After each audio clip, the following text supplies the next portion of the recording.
23-25 వచనంలో, నీ తల్లిదండ్రిని నువ్వు ఆనందంగా చూసుకోవాలి, ఆనందం పరచాలి.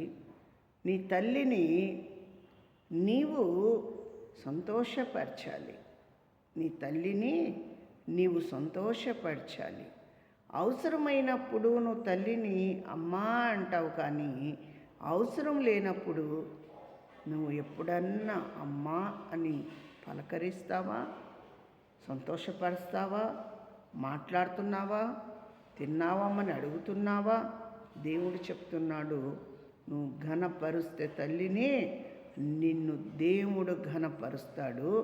ఆమె చేసే ప్రార్థన నీకు దీవెనకరంగా నువ్వు మార్చుకోగలుగుతావు. హల్లెలూయా, ఆమేన్.